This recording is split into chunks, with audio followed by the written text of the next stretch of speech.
I, Vegeta, the Prince of all Saiyans, hereby command that you do not listen or subscribe to the Dragon Ball 4 Life podcast. Whatever you do, would you defy royalty? No! Bye!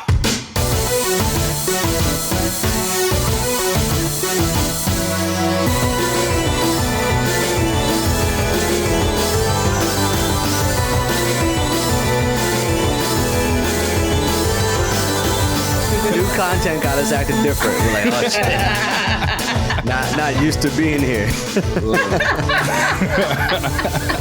I mean, I'm half convinced that we could just keep a lot of this in the intro. Hey, you know what? It shows our excitement. It does. Speaking of excitement, it's Friday. You know what that means. Hey. It's chapter review day. Hey. In a world where the powers that be know that nerd culture needs to be set free, they knew that they need the power of 3. And no, we're not talking about the charmed ones. Shout outs to LeBron, but we're not talking about the Heatles. We're talking about the big 3. The biggest 3. The only 3 that matters. It is us, Matt, Trav, Becs, Trav, Matt, Trav, Becs, Matt. I think that's all the incarnations of that. But together we are collectively known as the trio of danger. And boy, guys, a lot has happened since we talked last. We got some new content. We got some new trailers for Daima. And what's the game called, Trav? I always forget. Oh, Sparking Zero. That's the one. Did y'all watch the trailers? The ones that I put in there? Of course. So let's start there. Because matter of fact, before we even get into that, we have a celebrity in our midst, ladies and gentlemen, coming fresh off her nomination as Podcaster of the Year. Don't be shy now. Our girl, Miss Majin Becs. Tell the people how you feel about this prestigious honor. Oh my gosh. I mean, being nominated for Podcast Her of the Year is just one of the best things that's ever happened. And oh my gosh. No, for real. I got this email that I was nominated and I messaged you guys. I was like, is this legit? I remember I had to look at it. I was like, oh yeah, I know them people. Yeah, you guys are like, oh, good. Those are people. Yeah, those are good people. Okay, all right. So I'll do the process. Oh my god. So no, it's real cool. I obviously I do this for fun with you guys and I always have a fucking blast, but to be nominated for something way cool, way cool. So yeah, feeling pretty special, feeling pretty famous. Me and Trav may have put together a little tape for you, a little video that we'll throw up on the IG. I actually was editing it as we were getting on here, and I was like, I'll put it up when we're done. You guys are too good to me. Be on the lookout for that. For everybody listening, I believe Trav, the voting stops on February 9th. I could totally have just made that up. I'll double, triple, quadruple confirm. I don't want to quote you and say yes, and then Miss Magica lose some votes, so we want to make sure Becs gets them all. If it's not the 9th, we'll just dub in the actual date. Mikey, I'll put the clap there so that's the edit point. He'll add just some real automated voice like to, April 13th. Yeah, voting ends March 5th. It'll be great. Love it. It'll be great. But we're very happy for you. Like I said, we just it was happenstance that we all found each other and we just all gelled so greatly. So for you to receive this nomination feels like a win for me too. We're like, yo, we text on the side yo, what if we just ask Miss Majin to stay? And do you think she likes us enough to want to just be a permanent member of the pod? When we did little peek behind the green curtain, after we had all did that first chapter review together, and you were still a special guest. Me and Trav was like, you think she'd want to stay? me secretly, I'm like, do you think they'll ask me to come back? Yes. Are we cool enough that we? Yo, half our listeners the fuck is this love fest? This isn't why we clicked on this episode. They're like, we got new content. Talk about it. Yeah, fuck, hurry up. Shut up. All right. The trailers. So we got a Daima trailer. Let's start with Daima. Because we know that's coming out in October of this year. As of right now, I don't think Sparking Zero has a date yet. I feel like I haven't. It just keeps saying get added to the wish list, which 2 years later. Bandai Namco, they're just so fucking notorious for doing that shit though. Here's a game, but probably you'll be waiting ages. Yeah, that's facts. Like what they've shown us is the only parts of the game that they've worked on so far. It's like it's still mad shit left to do. They said we've only gotten to the Raditz fight. Wait, do y'all remember which Boudokai was it when you had to line up, or was it a Boudokai where you had to hold on to Raditz and line him up to Piccolo's special beam? I think that was the first Boudokai game. That shit was tough. Back when they had like cut scenes in the middle of the fights and shit. Yeah. That shit was fire. Yep. Oh, but like that boss fight, that was tough. Like I remember as a kid, it was like hard to like move him like into the middle and then like finally like aim for the special beam. But anyways, I digress. But we're talking about Daima. It took a couple times. It definitely took a couple times to get that down, bro. Thumb was a little sore afterwards, but you know. But I'll lead out the gate. The Daima trailer came out. It looks like the scenes that we got seem to be after they've traveled off into the stratosphere to go try to find whatever it is that they're fond of. I will say the Goku heaviness of it does have me a bit concerned, because we had talked about this way back when Daima was announced. I'm not trying to see no Goku Shin buddy cop space adventure. Like, cause what the fuck is Shin gonna do? And if I didn't know you didn't even see no Shin in that trailer, bro. It's just all Goku kicking ass. Like, that's all I saw. I mean, on the official Instagram page of Dragon Ball Daima, it does say that it's a Goku trailer. So what it seems to me is that they're actually doing like character trailers, like similar to what they would do. That'd be great. So because I thought the same thing. I was like, this is like only Goku, and you know the Grand Tour begins, and he's out here, you know, eating all the burgers, and it's like, you know, like me and Trav were talking about this before. It's like, okay, we've seen Goku fucking eat before. Like, what's the big deal about this? It just being a Goku trailer makes sense. Maybe we'll get a Vegeta trailer next. Oh man. Yeah, we should. I will say the fight animation and choreography, if you can call like drawn fights choreographed, but that was just like, it looked like all new shit. Like it was like things that we're not, you know, used to seeing. Got the power pole back, nostalgia overload. It looks really good. Like, I was gonna say the one thing fans should not complain about at all is the animation. Animation definitely looks top tier. It was funny. Becs and I were talking about like, you know, like I don't need to see how much food Goku can put down. You know, it was like I was watching it and I'm like, oh, the animation looks dope. And then I was watching it, I was just kind of like, I kept doing the number where you keep on seeing how much time is left in the trailer, because I just kept saw him eat. Is this it? Eat. And then I'm looking, I'm like, there's only 10 seconds left, and this is it. Like, we are familiar with this. Why are you showing us this?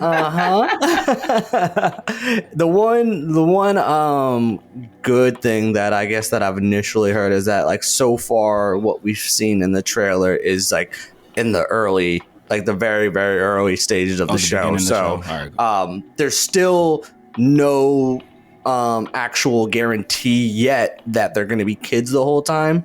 So I would think that they're not going to. I think at some point they're going to reverse the curse that they're on them. But the animation was great. It was good to see. What's the name of his pole that he used that we haven't seen since Dragon? The power pole. It was great to see that brought back. So I will say, so far it looks like they're accomplishing what GT wasn't able to accomplish, and like truly giving that nostalgic Dragon Ball feel. And I'll give them that, at least in the first two trailers, that's what it feels like. And when I was listening to Geekdom's recap about it, another thing that he was saying that has been described for Dragon Ball Daima is that it's gonna feel like a Japanese RPG like Dragon Quest. And when you look at the trailer and listen to the music that was playing, it does feel like a video game. You know, it does like give off that feel, which, you know, like Dragon Quest is a great game. So it's gonna be a different take on what we're accustomed, I think. But you know, I'm holding hope. I think it's gonna be a fun adventure. I think we've been so consumed by the manga right now, where like the manga, there's been a little bit more Z-esque violence that we've seen in than we've seen in Super. So it's kind of like we're coming off of that. Super, you know, super duper duper hero had a lot of action in it. So then we get like this like Dragon Ball like video gamey type feel, and you're kind of like, you know, I want more, but at the same time, like, I'm just glad we got Dragon Ball content. Period. For sure.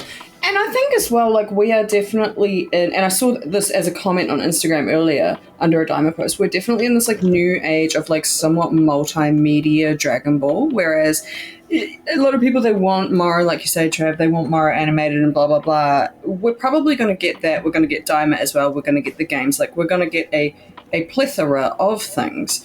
And I think as Dragon Ball fans, we've got to stop being so laser focused on just wanting one thing. Mm-hmm. So, you know, I'm all for it.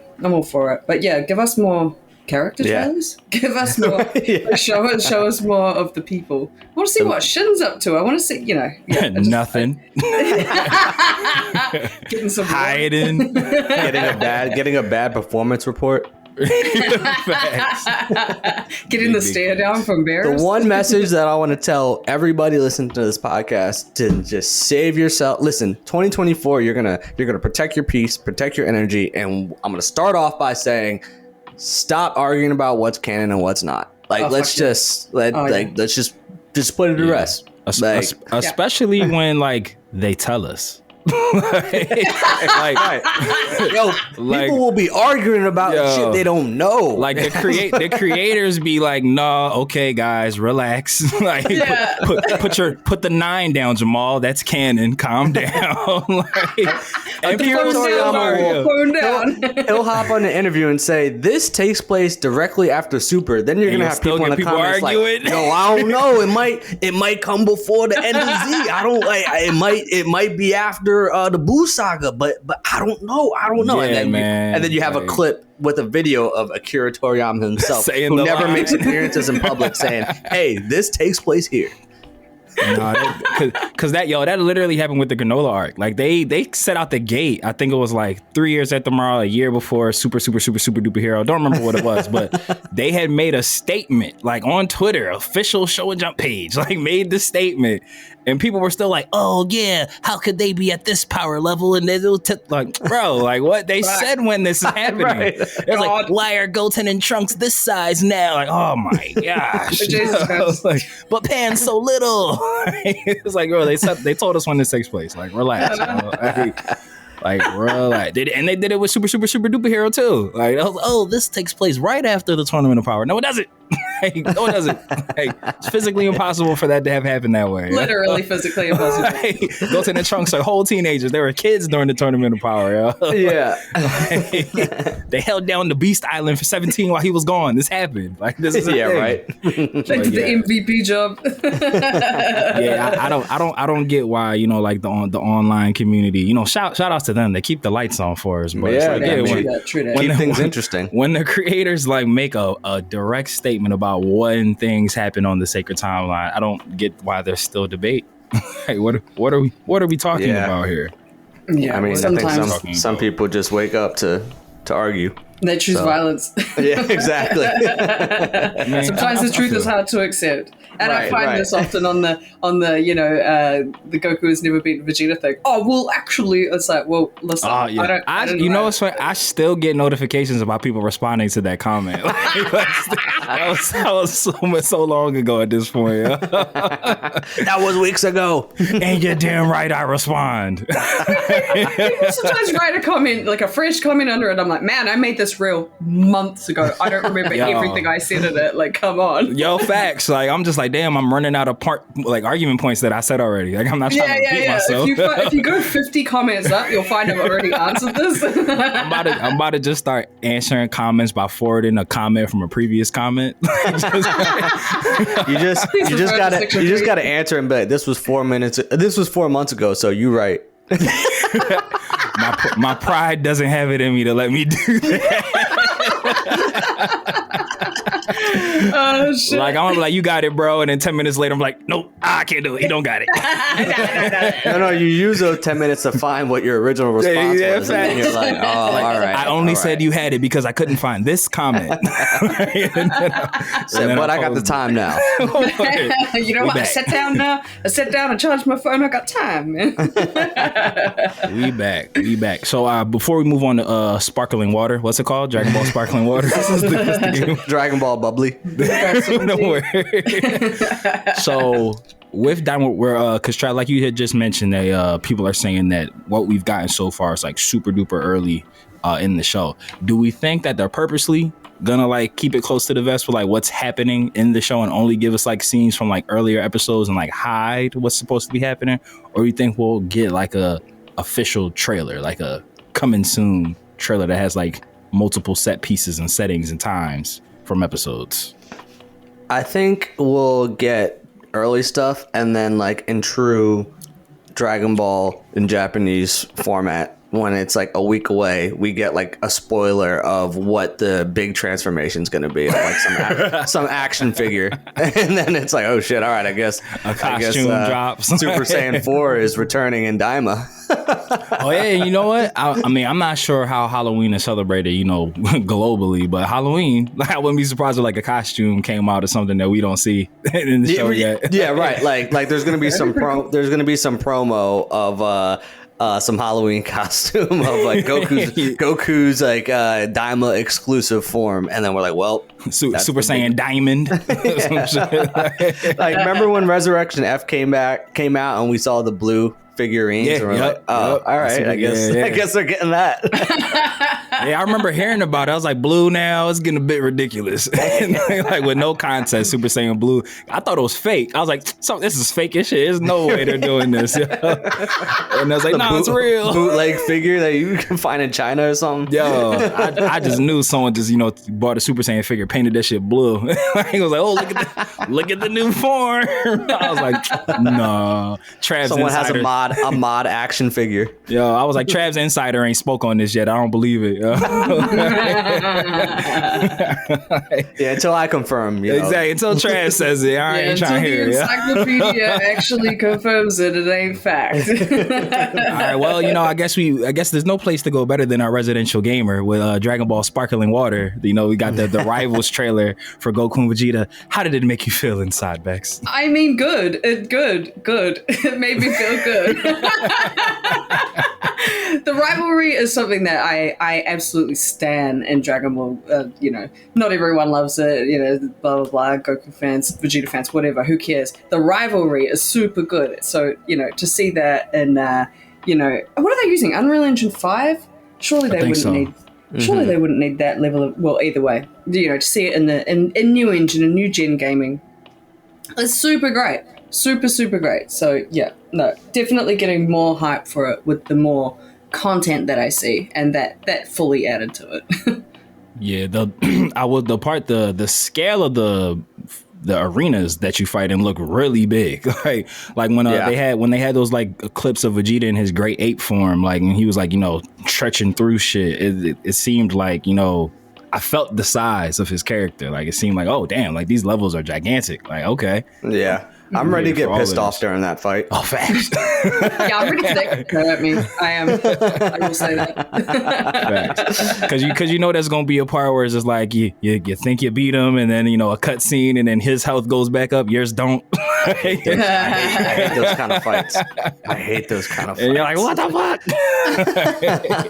I feel like that's every single boss fight ever, eh? And they get a buff as well, or like a new ability, and then you're like, oh fuck, I've got the same ones. In fact, I've actually been debuffed. Like, oh Trav, shit. Final Fantasy VII Remake, the final fight against Sephiroth, I almost chucked my controllers several times.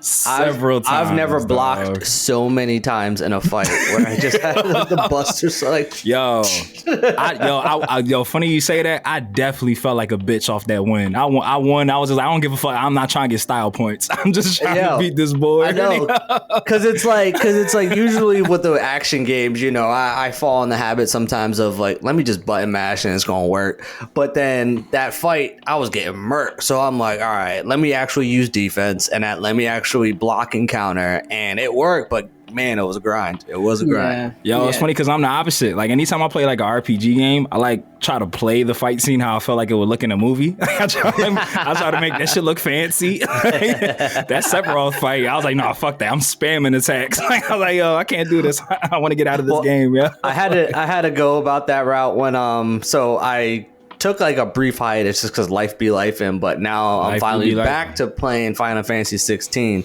and I was fighting against Ifrit, and I was like, all right, I definitely got to be strategic with this, and then like I beat him, and then that alternate version of Clive shows up, and I'm like, yo, all right, what the I thought I was done.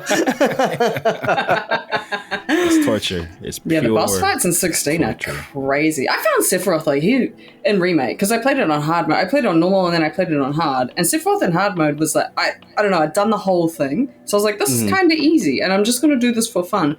Whereas the summons, Bahamut, Ifrit, all those kind of things, they had me throwing the fucking controller. Oh yeah, no, they suck, bro. Y'all know I'm terrible with names. Who was Shiva, the fat chocobo?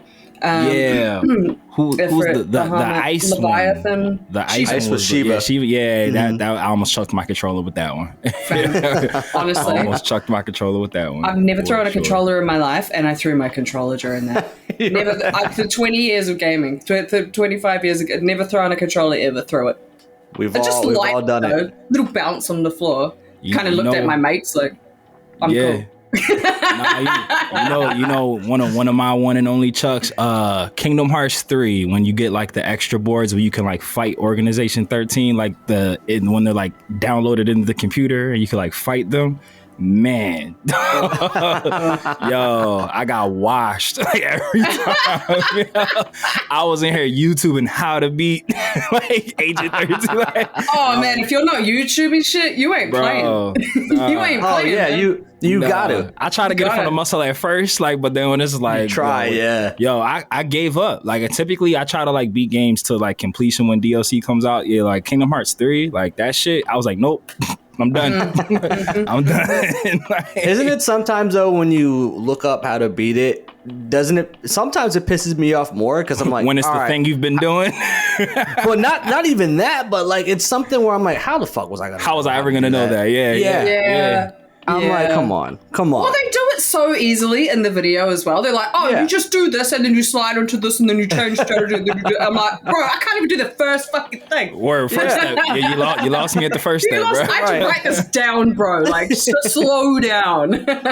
It's almost like, let me just pick pieces from your guidance, whatever works, and I'm gonna spam the shit out of that. I would try 3 of those 9 things. Or I'm like, all right, I'm gonna do it y'all way until he get real low health, and then I'm gonna do it my way. Right.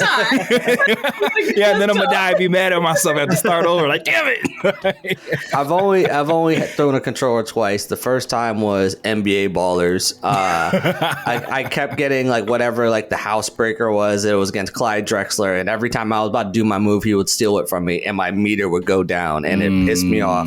The second time was Def Jam Icon, and I could not beat Paul Wall. I was so pissed because every single time that he would like defeat me, he would like do like, you know how like an Icon when you do like a DJ scratch, it would then like they're about to do their special move, he would do it would like every Paul Wall baby, and then like something would just explode and would kill me, and it would happen every single time, and I'm like, fuck this game. I actually never beat it. I was that pissed. You rage quit. You're like, yeah, I'm done.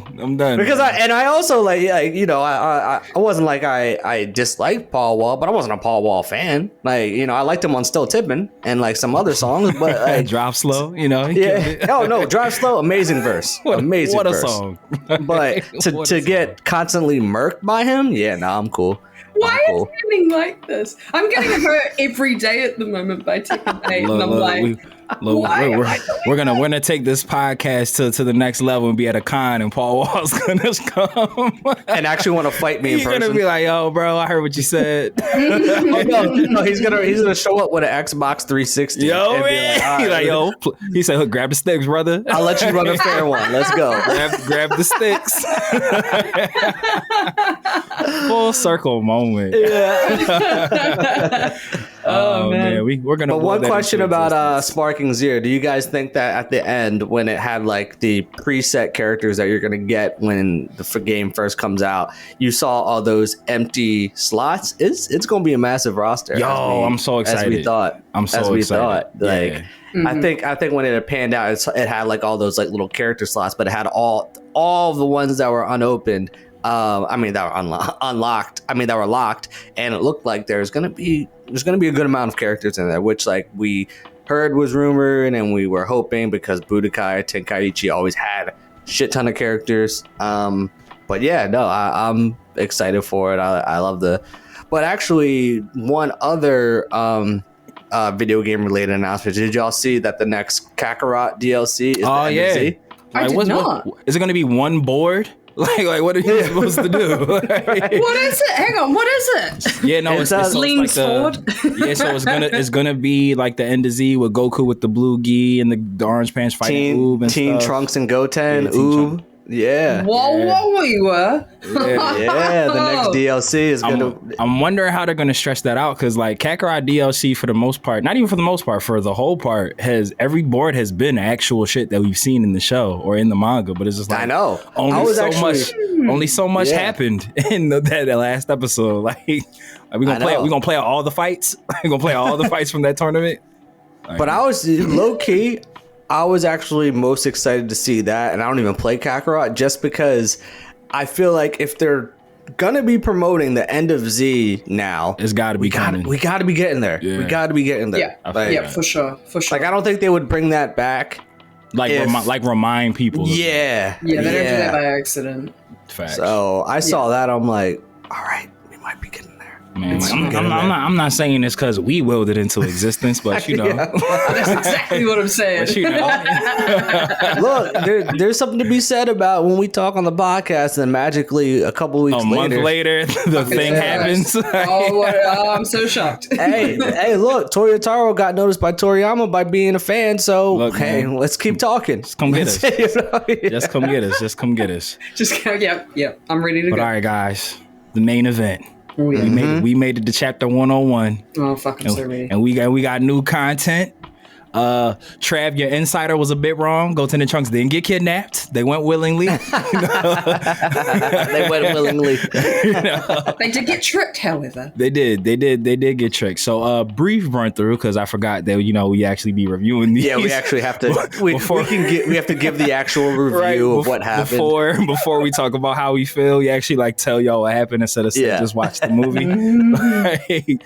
So I always is it Magenta, Magnata? I don't know why I can't retain his name. Magenta. It's the same color as his suit. I know. So it feels like so obvious to say, but then you're like, you always try to add like a different twist to it. I trick myself into thinking that's not his name every time. I'm like, that can't be it. Actually, it's too easy to remember. It's too easy to remember. But we thankfully didn't get pages of his actual funeral service. It picks up with them leaving from his funeral service. And they even kind of put a little hardy har. You thought we were going to get the youth funeral. I was like, oh no, we had to keep it low key so the cops won't show up. I was like, great. Thanks for saving me having to read through his eulogy and whatnot, what have you. Can you imagine? Yeah, man, I wouldn't have put it past it. I wouldn't have put it past them that would have happened. True. So while leaving, what's the guy with the coiffed hair? What's his name? Carmine. Yes. So, I was gonna if we did a normal intro, I said it's the kid troll told Trav, and I got a new line because we only needed to see 2 panels of Carmine. It's more than 2, but we didn't need to see a lot of them. Thank God. Yes, and again, I'm not saying it's because we said, hey, y'all probably shouldn't do that it didn't happen. I'm just saying, not saying we willed Carmine out of existence, but you know, like even though he was in a lot, but it wasn't like he was really like we didn't need to worry about him too much. Yeah. So while driving from the funeral service, you know, there's a crime is afoot, and Saiyaman X1 and 2 stop it. And you know, during this time, they're like, damn, we can't compete with people like Gohan and Piccolo. We gotta recruit. We gotta rebuild the ranks, and we need some better fighters. We need Ali Boumaier out here. like it's not working. We've been having Buster Douglas, and it ain't working out here, guys. We gotta upgrade. So they trickingly recruit Goten and Trunks, saying that, oh, there's this bad guy wrecking shit. We need y'all help. Y'all are strong enough. They take him out to dinner, you know, give him some pizza. So it's very nice. And the bad guy, you know, in question is obviously Gohan. So they're like driving to Gohan's house and everything. And I'm jumping around, so I just want to stick it because I want to actually dive into the Vegeta Broly fight. I feel like that's the important part. I feel like that's what we're Yeah. So Carmine, for those listening who may have not read, Right. Matt is going like beginning and then end because the Broly Vegeta is smack dab in the middle. Yes. Yeah. So this is thank you, good brother Trav. Troto Trav. I got you. So yeah. So they convinced them to go to Gohan's house. Goten and Trunks obviously know that it's Gohan's house when they pull up there, and they're like, "Hey, that's the bad guy. We need you to beat him up." And they're like, "Oh, not gonna do that." Like, sorry, bad guys. But we get a really awesome piece of information. Speculation, no more. We were all concerned here that we were afraid that Gohan was going to get nerfed again and he was going to forget how to tap into that beast mode, or something drastic was going to have to happen for him to do it. Nope. Mans can do it at the snap of a finger. And boy, was it gratifying to be able to see him rise to that occasion for literal common street thugs. No one needed to be in peril. No one needed to be threatened. It was just their sheer presence and words, and Mans was able to go beast mode and have his powers echo through eternity, that it was felt all the way on Lord Beerus's planet. And a really cool thing somebody had pointed out, again, the online community, which we love, for some reason there was a debate at how strong Gohan was. I felt like it was in face. I see your face. He didn't forget. He didn't forget. He didn't forget. But I did see a debate that pointed at something out that I thought was really cool, because a lot of people were saying, well, you know, Goku was able to feel Goten and Trunks' energy levels from Beerus's planet when he was trying to get. I don't remember the scene, but he was like searching for Goten and Trunks to find their power to instant transmission back to Earth, to wherever they were at. Can't really remember exactly what it is. Maybe you guys remember. Was it Goten and Trunks, or are you thinking of when Gohan raised his power during the Resurrection F fight? Yeah. That might have been that. And then Gohan fell to the ground because he used all of his energy doing that. Could have been that. It might have been that. Could have been that. It might have even been one. It might have had even been with Z in Dragon Ball Z that Goten and Trunks like helped Goku get back through instant transmission. I just can't remember what it was, like what happened. Or it could have been when Vegeta was on Yard Rat, but like I'd have to look it up again. But you know what I mean, or the people in the comments, y'all are fans, y'all know what I'm talking about. But they were people were pretty much trying to like downplay the accomplishment, because you know they was like, oh, Goku does that all the time. He's able to like find people's chi to get to them in the time of need or whatnot. And then somebody's rebuttal was, but like keep in mind, think about what was actually happening. Like Goku and Vegeta were in the middle of eating. And it's been stated ad nauseum talking about seeing Goku eat that, like when Saiyans are eating, they're hyper focused on that. Like they're not really paying attention to anything else that's fully going on. God. Yes, they're just completely like locked in. And they were saying like, you know, when Goku's searching for people's energy through the universe for instant transmission, he's like actively looking for them. And it does take him a second. He doesn't get it right away. He's, you know, like however that telecommunication works for him to find them. But they was just like, they're both eating, they're super locked in, and it was so powerful that everybody felt it. And it wasn't just like a little glimmer, it was like heavy on the heavy energy. So heavy enough that Goku went back to Earth. He was like, you know, hey guys, been going for a long time. And Trav, is that the thing that happened that you were like, I didn't want to happen, but I was fine with how they did it? Remember you were saying that there was something that happened in this chapter. Yeah, it was, I thought that Gohan was going to forget how to go beast. Perfect. And he didn't. So I was happy about that. Perfect. But I want to, so that was like the beginning and the end. But I want to jump to the middle and I want to open it up for you guys. We got a Vegeta Broly sparring session. How did you guys feel about that? Oh, so good. So good. I love Vegeta the teacher. Vegeta as a teacher is really like underrated, perhaps. Like he obviously taught Kaba for a while, you know, sensei, quote unquote. I'm not your sensei. But now him actually teaching Broly. And I think that he loves teaching Broly because Broly's, you know, a full blood Saiyan and those kind of things. And the amount that Vegeta was smirking in that training session, it was just, I think it was quite telling as to how much he was actually enjoying himself. Not from an overpowered perspective, because that's normally when Vegeta's smiling is when he is overpowered. But I think he was genuinely just enjoying the session. Even though he was essentially I'm not going to say stronger than Broly, but he was like, a better combatant than Broly during that session because he was obviously teaching him and showing him things. And I feel like with like Kaba and Broly, he's almost like tapping back into like Vegeta, Prince of all Saiyans. Like, oh, all right,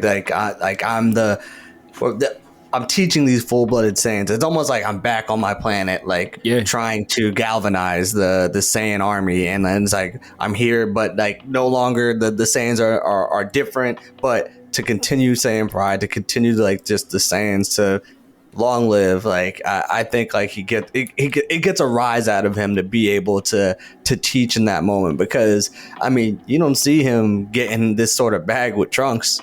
We barely ever see him train him. So I think when he sees these full-blooded Saiyans, it takes him back to his roots, like his inherent Saiyan pride and Saiyan nature. We all know love seeing that. We all know Future Trunks is Vegeta's favorite son. You might be right. Because he trains with him. He thinks that the present Trunks is probably too spoiled for his liking. Facts. Yeah. Facts. Oh shit, more spoiled than I was. Yeah. He can resonate more with Future Trunks. He's like, nah, we relate. Yeah, you've been struggling, boy. Yeah. He said, nah, that's my son right there. Right. He's been through some shit. You can see in his eyes. And he killed Frieza, so yeah, you're my boy. They've definitely shared a beer talking about some Frieza, am I right? So how did it feel when you killed Frieza? Was it good? It was, right? Like Trunks gets like once Trunks is lit, he's like, "Hey, Dad, you do know that I killed Frieza? You never did." That's when they start fighting, and then they have like a drunk fight. Like, no, no, don't ever talk about that. It's all sloppy. They're not landing punches. They do drink. You see them drinking literal alcohol, which I love. I love it. So I wonder how easy it is for them to get drunk. It'd probably be real hard. Probably be real hard for them to get drunk. Yeah, probably takes a lot. They're probably tanks. Like 50. Yeah, they gotta they're like drinking kegs, like literally like their cans. Can you imagine drunk Broly? The universe would be done. I feel like drunk Broly's like an emotional drunk. Like he cries a lot. Like he's out here crying a lot. Missing his dad. Missing his pet. I gotta ask y'all, and this is a question that I want Becs to answer first. So, what did you think when they kind of alluded about a potential future showdown with Black Frieza? They talked about they made a brief mention about how strong he is. Like what do you think about just that mention alone, just about how far he's surpassed them now, and like what that means? Like, do you think that's a tease for Black Frieza is going to be the next villain at some point, or do we still think there's also a potential route where there's a bigger force that we don't know about yet that, maybe Frieza encountered, or like Frieza is going to be involved going up against this new threat? Yeah, I think it was Chilai that mentioned it, which is crazy to me. Of all people. She was like, yo, remember? Like, and they're like, oh yeah, like, hold the fuck on. What? You were all there except Beerus. Broly, Vegeta, Goku, like you were Whis, like you were all fucking there. Oh, sorry, no, I'm completely actually getting it wrong. That was the Broly movie. My bad. But Vegeta and Goku forgetting about that was crazy to me. They can't get that. They actually felt his power. Chila has no idea. What in the hell? But either way, to answer your question, I still believe, like, strongly, and it's not like I'm not coping. I honestly believe that Frieza is the next villain. I did used to have speculation that there was like someone bigger, or like he wants Beerus's role or some BS like that. But no, I honestly think that Frieza is just like, fuck y'all. Probably remember that one time. And do you think it's gonna happen before the end of Z? Because technically at the end of Z, even though it's not specific, it's not set at all, but Frieza's, dead at the end of Z. So it's like, do you think that there's gonna be a big battle before then, or it's gonna go past Z and we're just gonna think of end of Z of like them not mentioning Frieza didn't necessarily mean he was dead? Like, fuck, we've got 10 years of content ahead of us, right? According to Yoku. That's what he said. That's what he said. So, like, I don't think they could build him up right now and then knock him down before the end of Z. Also, like, how much time do we have? Do we know how much time we have between now? I was just about to say they could legit do it as, because one thing that I really like, kind of going to what we're talking about with Goku and Vegeta, kind of like, oh yeah, Black Frieza. It seems for the first time in any time that I can remember that Goku and Vegeta are like, maybe we should let Broly do this. Like, maybe we should like train him up and get him to be able to control that rage, so that he's like our ace and he's our big joker. He's the ace in the hole. They're like, like we can do but so much, but whatever it is that they felt in them gut punches, they're just like, well, you know what? We can train and it'll take however long it takes for us to reach that level, and maybe they feel like they don't have enough time, and they're like, Broly might already be close to that level of strength. Like, maybe they're like, oh, last time I felt something very similar to that was Broly Unleashed. Like, if we could just get him to harness that and to control it, we could just have him take care of her. I'm tired of fighting Frieza. Like, go ahead, Broly. Like, cut loose. He kills your dad. Shit, let him get that and get back.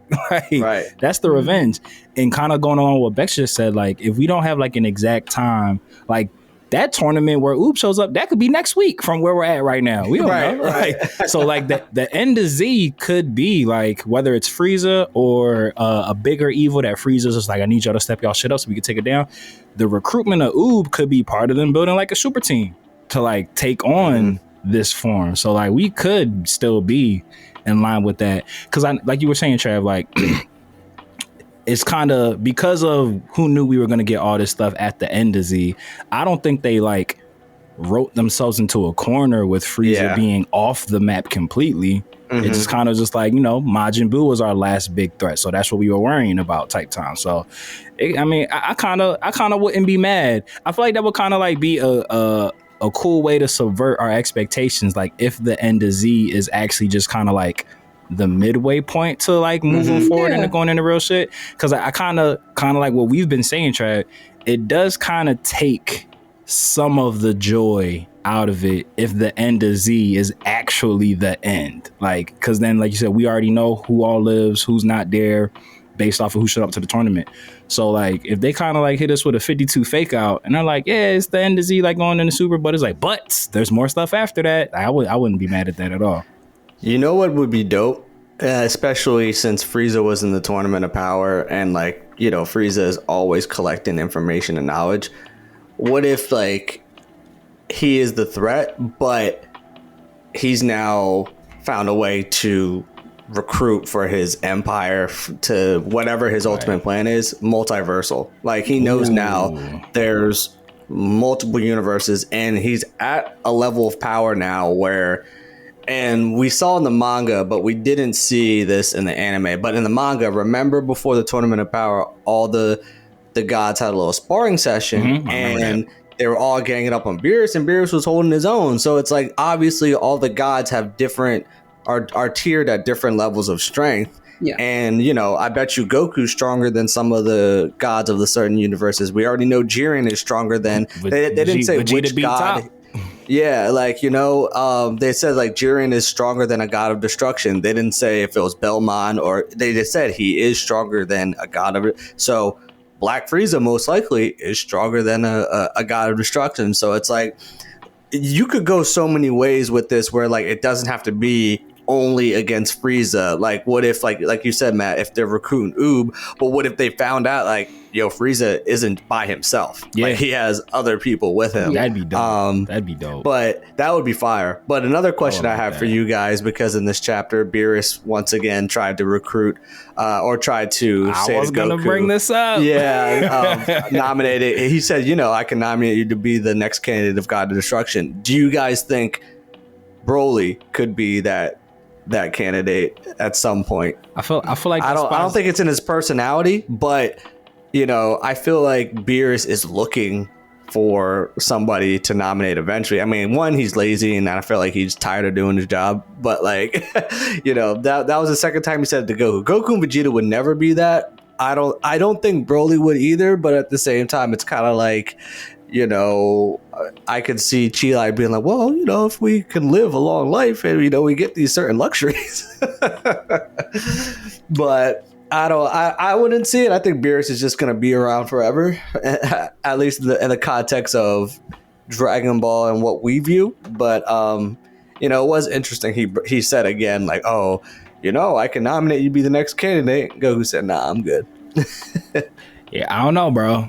I feel like they've been leaving a breadcrumb trail that job's supposed to be Vegeta's. I don't know when he'd get it. So I'm kind of a tale of two thought processes here, because like I feel like Toriyama and Toritaro are just like so married to this idea that you can't have Dragon Ball without Goku and Vegeta, that they wouldn't want to like put him in a position that you kind of have to sit him on the sidelines.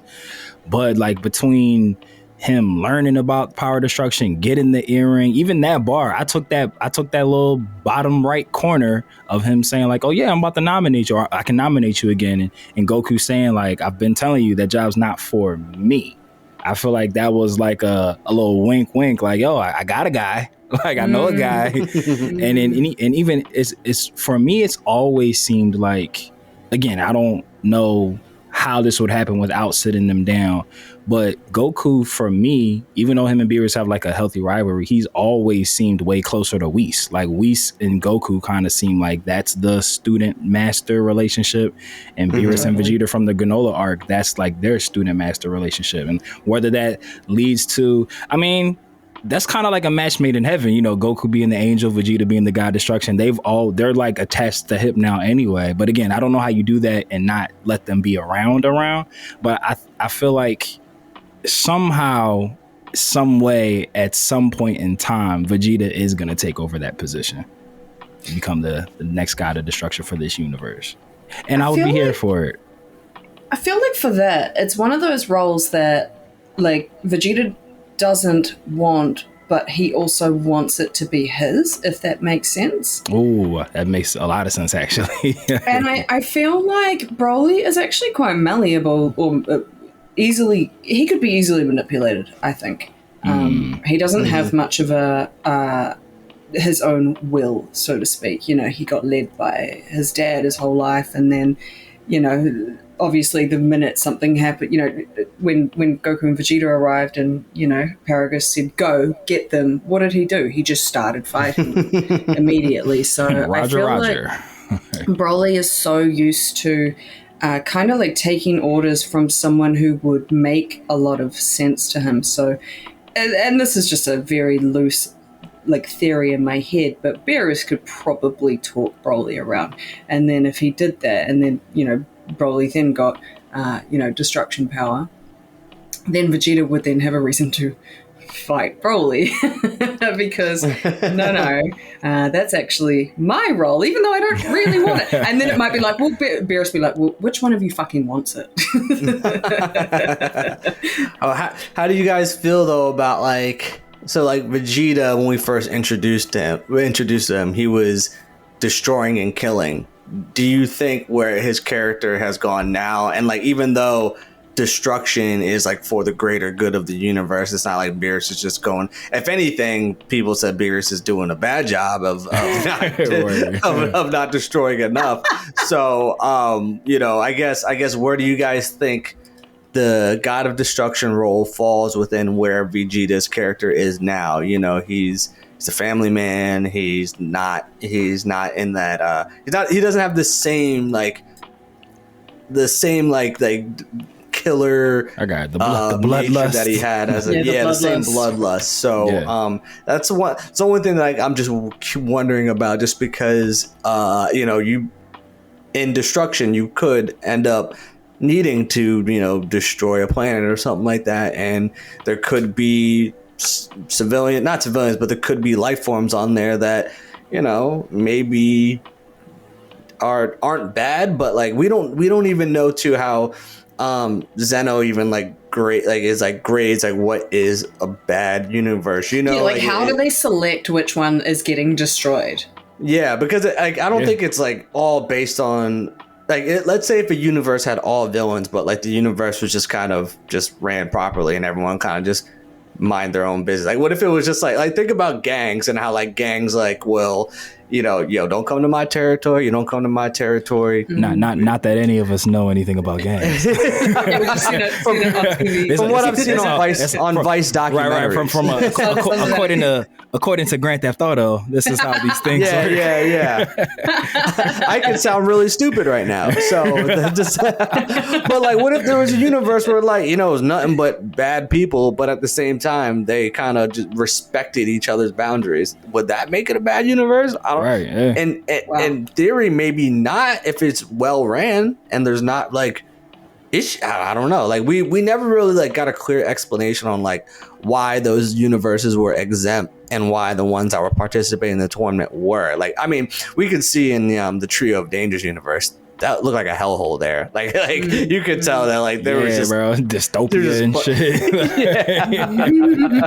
and then for Universe 7, Shin doesn't even know who's in this universe. So it's kind of like, all right, you just got people bad at their job. So I don't know. I would love for Toriyama to release a guidebook on criteria on what makes a universe like. That could be like, a whole mini arc. What are they being graded on? Yeah, I agree. That would be good to have. Good information to have. Yeah, 1000%. But Trav, so that's kind of why I'm torn. Like exactly what you just said. So walk with me for a second here. So it's like the job and storyline wise, it makes sense for Vegeta to take that spot. Like he already beat a god of destruction, so they showed that he has the power. And clearly, even though not specifically said, getting the job of god of destruction seems to be a voting process or like something that gets passed down from the next god of destruction. Like I don't know if it's like an age thing or like, yeah, I've been doing this about 2 million years. I think I'm done. Like, I don't know, like, is it a forever job until you decide that you don't want to do it anymore? Because like with Jiren, like Belmont was like, yeah, that's my guy. Or Toppo was his guy. Like,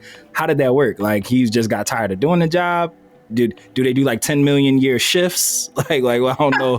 I just got the vibe of like, oh, they're just doing it forever, and they at some point they need to find a candidate that they could replace them, and then they're just like, yeah, I'm not trying to do it. Well, surely they have surely Bears has a fucking lifespan.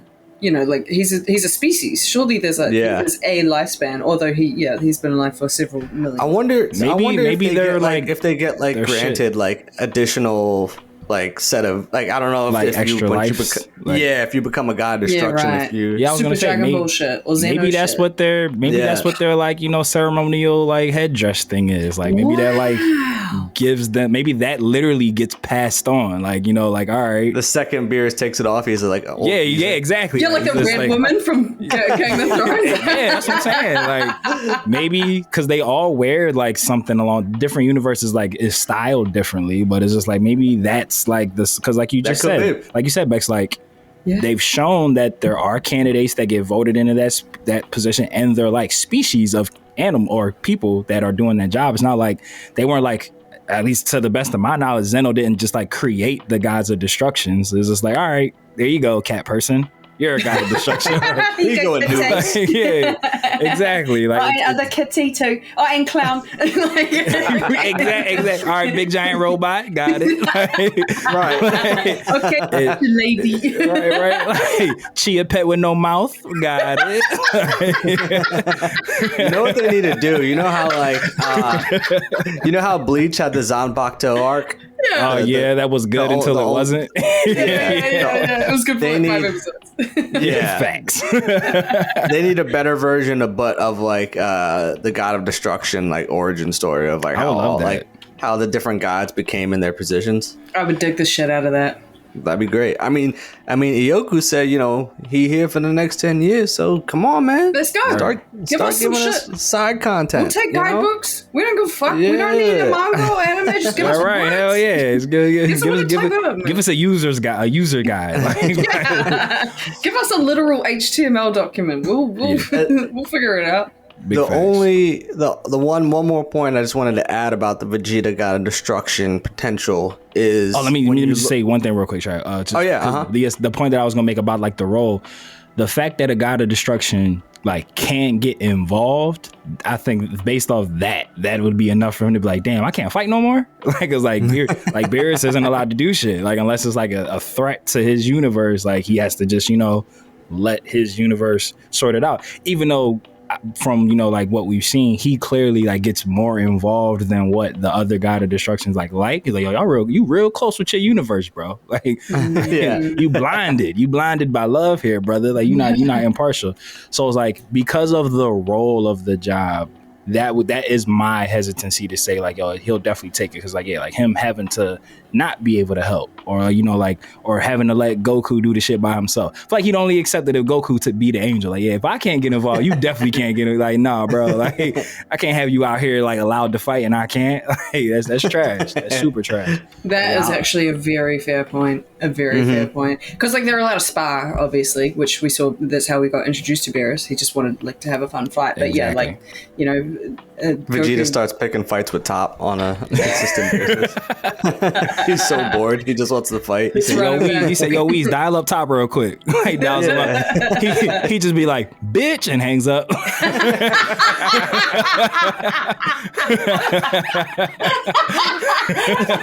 Just constantly reminding him of that win. Like, what Vegeta did to Goku in this manga chapter? Remember that time that you lost to me, motherfucker? Like, he's like, yeah, like 2 minutes ago? Yes, I remember, dog. I was right here. You just picked me up and we just came over here to eat. Like, I remember. He's hitting up the other gods to like train, like, yo, do you do your job? Like, we literally just sparred a day ago. Like, I got a universe to run. Right. Stop hitting my line. I got admin. You know what would be funny if another like funny tidbit of Vegeta becoming a god of destruction is that, so you know how Bulma's always wishing for using the Dragon Balls to preserve her youth? What if he was like, well, if I'm going to be living for a long time, I want Bulma to be with me. And it's like, oh, well, if you have a spouse, they're granted eternal youth. And Bulma's like, oh, sign me up. Yeah, let's go packing up, moving to Planet Beerus. Let's go Planet Vegeta now. Or they definitely going to rename it Planet Vegeta. Like, definitely going to be called Planet Vegeta. And like as well, that's like a good point that, you said about the family before, because, Vegeta's a family man. But like, Beerus has a crush on Chilo, so there's no saying that like the gods of destruction can't have a family. Mm-hmm. Yeah. Well, what if that's what gets maybe you got to give it up. What if that's what gets Broly unleashed? Jealousy. Anyway, you were gonna say, Matt? I was just gonna say, what would be cool, because we're talking about like Frieza recruiting, and either he's the big bad or somebody who's bigger than him is the big bad. We've now seen that Jiren is, like you were saying, something you said, Trav, kind of got me thinking. Like, so we know for a fact that Jiren is stronger or as strong as a god of destruction. We know for a fact that Vegeta is stronger or as strong as a god of destruction, which would mean by extension that Goku would have to be, which would mean by extension that Gohan would have to be, which would mean by extension that Frieza would have to be. Mm-hmm. What if it gets to a point, if Frieza's recruiting, I would imagine that the god of destructions, they kind of got to be looking like, yo, the people in our universes are starting to get like stronger than us. Like this is starting to become a problem. It is starting to become a problem. Like, what if Frieza recruits like other fighters who are stronger than gods of destruction and like goes after the gods of destructions? Like, I would love to see like a cool way to have Vegeta be a god of destruction. Like, what if it's a situation, and I don't know if they would do it. What if it's a situation where it's like, Beerus gets taken out and he's just like, yo, like, I need to pass this on to somebody. Like, even if it's like a temporary thing, and he's just like, on his deathbed, and he's just like, yo, I'm not strong enough to do this. Take it. Take it from me. like an Ichigo thing, like a substitute god of destruction. Just for a little while. That'd be dope. But actually secretly, permanently. or even if it's like a war between like super strong people who and the gods of destructions are on like the good guy side, and Frieza got his team, and like Beerus gets like a fatal injury and he's just like, oh, if we're gonna win this fight, I need you to take this. Like, you Yeah, gotta go man. do it. You know, Vegeta could do it temporarily. That could be a way. You know, we always talk about, you know, like Dragon Ball it never feels heavy because there's no stakes. Like, you know, Well, like, especially right now. yeah, 'cause everybody we know comes what the back. end goal is. Like, what if we lose Beerus? He's a popular character. I feel like he's popular enough a character that it would hurt, but he isn't as ingrained into our life that it'd be like, how could you do? It's not like killing Gohan forever. Like, Gohan's gone for good. It's like Well, that could also be a wake up call for the other gods. Like it went around like the universe, the multiverse. That a god of destruction got killed. Like, what? Yeah, like, do you guys realize that you're not like you're not actually at the top? Like, come on. and then it's like, you know, at first it could be like a real like eye opening one where at first, like, especially that little rat god, I forget his name, but like Word. we always knew he was lazy, but then Champa chomps in and was like, Beerus is the strongest of us all. What are you talking about? Mm-hmm. Like, we gotta, because Toriyama, he would have to think we're dumb to think that only Universe 7 has mortals that are like testing God of Destruction level powers. Like, Exactly. there's no, I mean, we already know about Jiren and Top, but we don't know. We have no idea about the exempt universes. Yeah, the ones that didn't have to participate. Like, we don't know nothing about them. You know? Yeah. Like, we don't know nothing about them. Like, what if there was some Black Frieza level power in one of those exempt universes that's kind of like just plotting, waiting, and then just waiting for like the right time to strike, and then all of a sudden like somehow could sense Black Frieza and was like, all right, I got to get in contact with him because this is the person that I need, that is the key to taking down the gods. Like that would be dope if there was someone that like has the power but doesn't have the numbers. Yeah. And What, a god killer arc, bro? What? yeah.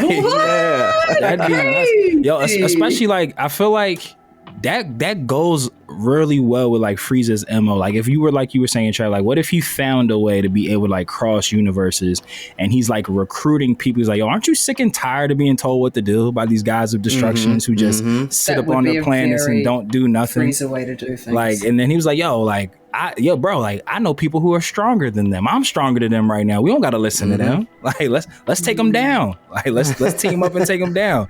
And then it would be like, you know, Frieza, And it would stay true to team. Frieza's character because we Exactly. don't need him to like be good or anything. Like, I want Frieza to still be devious. Yeah, Yes. and then but it kind of gives him like a valid reasoning for going bad again. Like, having him go like semi good. It's not just him, you know, pillaging the universe. It's just like, yo, like, these are oppressors. They can just delete our worlds at the snap of a finger. No one should have that much power, knowing because he wants that power. Like, it's obviously selfish reasons. Like, how am I going to take over all the universes with these people in power? So it's like he's trying to play people like, oh, we don't need them.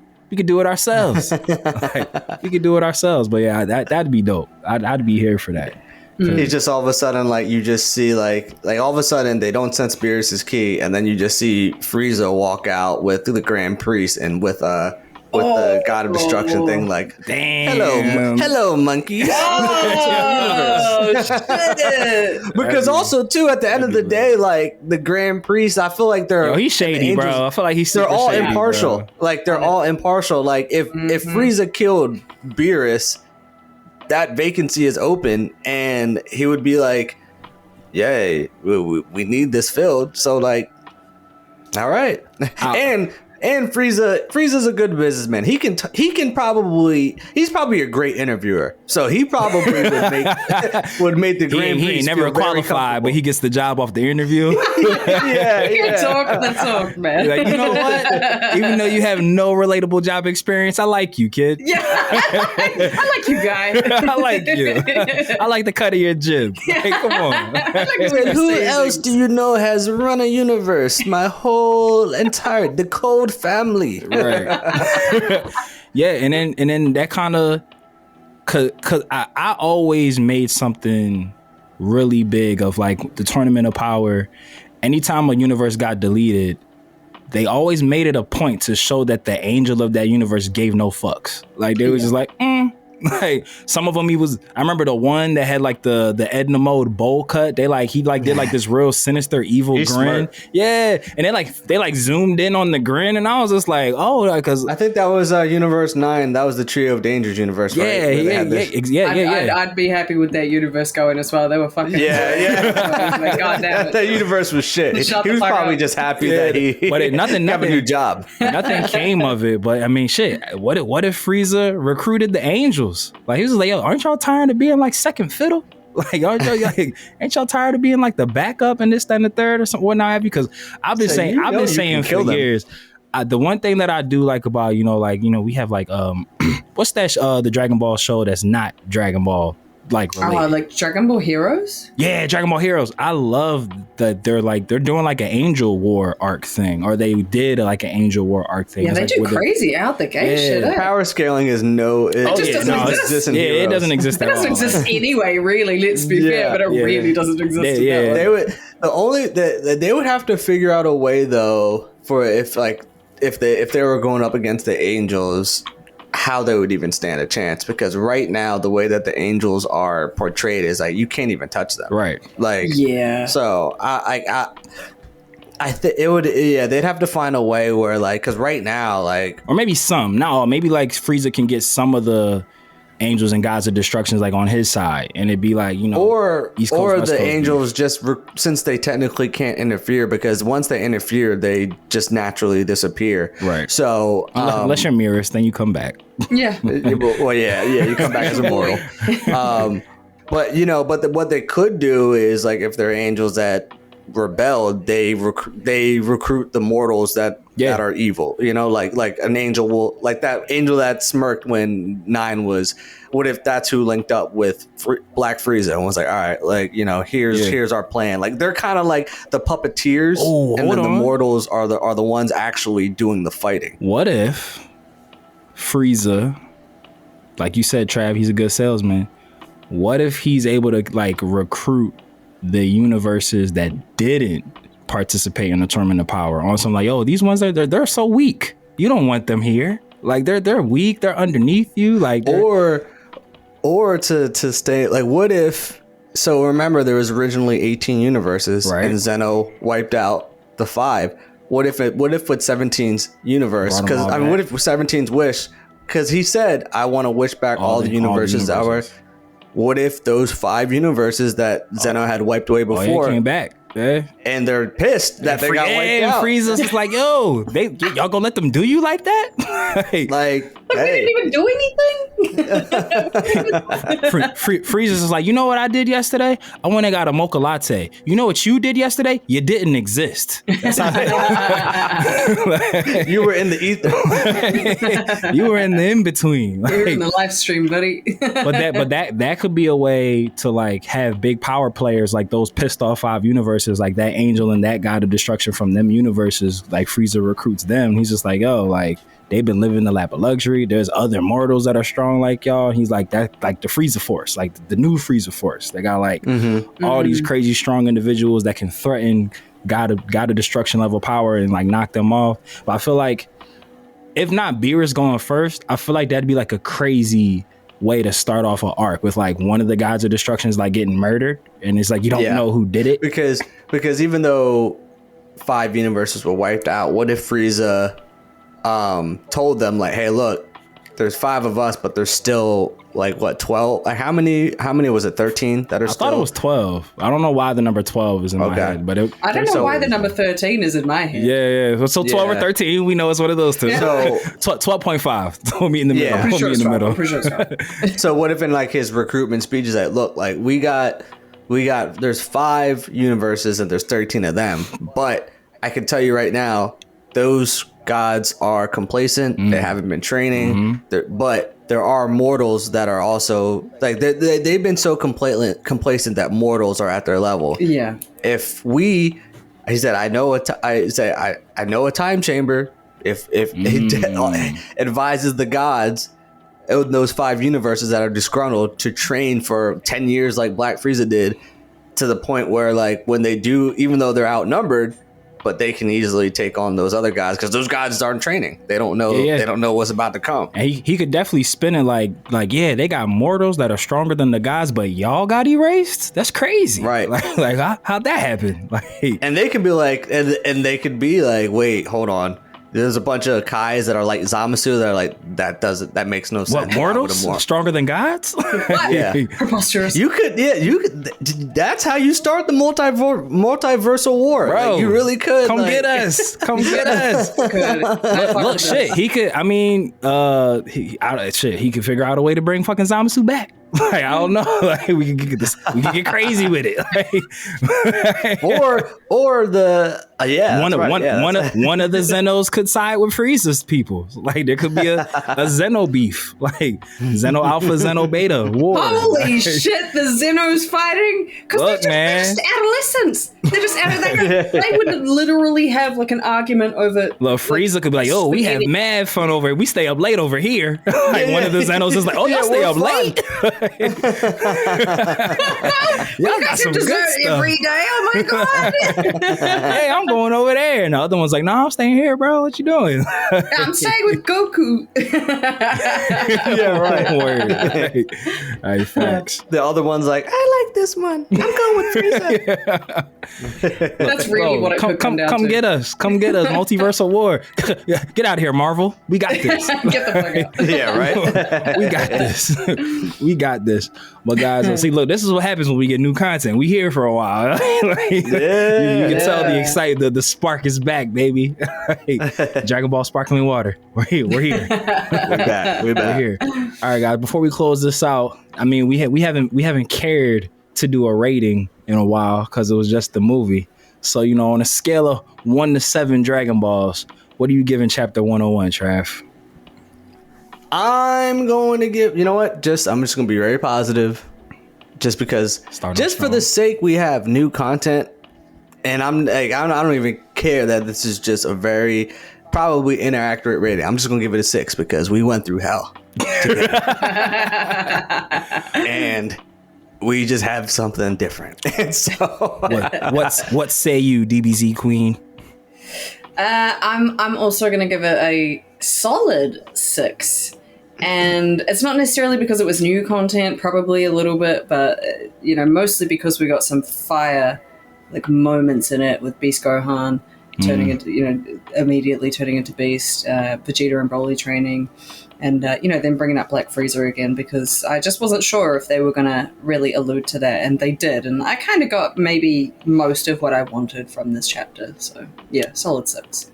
Yeah, so Becs, every reason that you just said is why I liked it as well. But because I don't want to have 3 6s, because I feel like that's foreboding, I'm gonna give it a 7. Oh yeah, that would be I'm gonna, because I was gonna give it a 6 too, but I don't want us to all have 6s. This episode's cursed. Right? Yeah, that wouldn't bode well for the rest of 2024. Exactly. So I'm gonna give it a 7. I'm gonna give it a 7 to break the monotony. I'm gonna give it a 7 because I really did, like you just said, Becs. The Broly fight, Gohan being able to tap into Beast super easy again, and then them mentioning Black Frieza. Well, those were 3 things. Well, I didn't even know I wanted the Broly fight, but I loved it. But, you know, them acknowledging Black Frieza, not spending a lot of time focusing on the Red Ribbon Army, even though they were through the whole episode, like you said, Trav, they were kind of like playing the background. They were just like literally the vehicle that moved the plot forward. Did it. And I think as well, one other thing that I'm not sure if we've really touched on this today, but them speculating on Beast Gohan's actual strength was something as well that, you know, made this chapter much more juicy than, you know, it could have been. I mean, you know, what did Vegeta say? He said, Bulma said that he may be as strong as us, and he was talking to Goku. But then there's that whole like, has Bulma seen Ultra Ego, you know, kind of conversation. So I love that Vegeta found time off screen to call his wife. Hey, how strong was he? I can tell me just tell me straight. He said, yo, I just felt something crazy. What's happening? Yeah, they did. I mean, they did sort of allude that Gohan could be the strongest right now. Yeah. And like, do we think that when Goku showed up at the end of this chapter that he's about to fight him? Yep. Oh, they're gonna He's definitely about to fight him. 100%. We gotta find some shit out. I would love if he just like rushes him off the car. Like, just like, he's like, "Hey, been a long time, bow." Just like rushes. Hey, Dad, look. Gohan's backstep, like, "What are we doing?" He's like, "I'm trying to see how strong you are, son." Let's go right now, motherfucker. How many pairs of glasses do you think Gohan has? Oh, he's got so many. He just keeps busting them, man. Yo, doesn't even like just take them off, bro. Just like chucks his shirts, chucks his jacket. Yo, he's lucky he's rich. I reckon. Facts. He has a platinum membership to Lens Crafters. Like, they're like, he's got to have like a lifetime sponsorship like Braun has with Nike. oh, big facts. Big facts. America's best. It's like, again, like, they just have his shit on standby. Like, he just like shows up. He got a lifetime deal after the Cell games when it's really Hercule that has a lifetime deal, but he just puts in Gohan's prescriptions.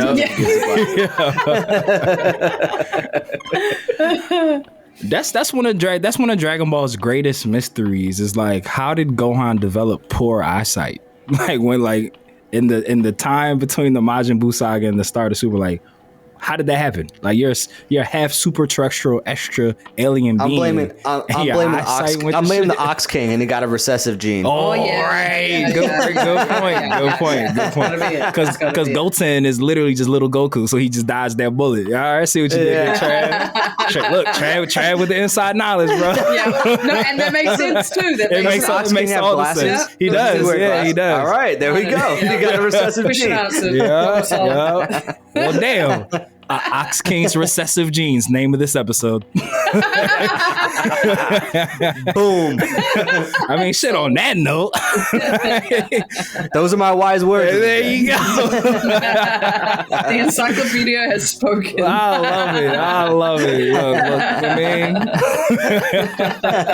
mean, in honor of Trav and all his wisdom, lifers. We call you guys the lifers because you quite literally put the L into DB4L, but we know that we can't build this spirit bomb without you. So if you would lend us your energy by way of likes, subscribes, listens, 5-star reviews, follows on the social medias, just put them up. just put them up. As you're listening right now, put your hands up. Just put them up. We're building this spirit bomb. And the easiest way to give your support is to click the all-powerful link tree of might in the episode description below. And like we always say here in the Palace of Nerddom, whether you watch it or you read it, we all need it.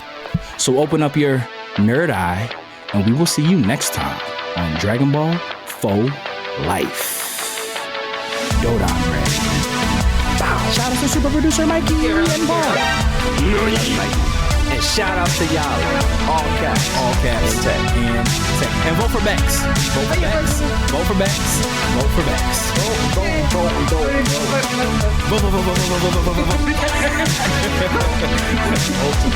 Vote.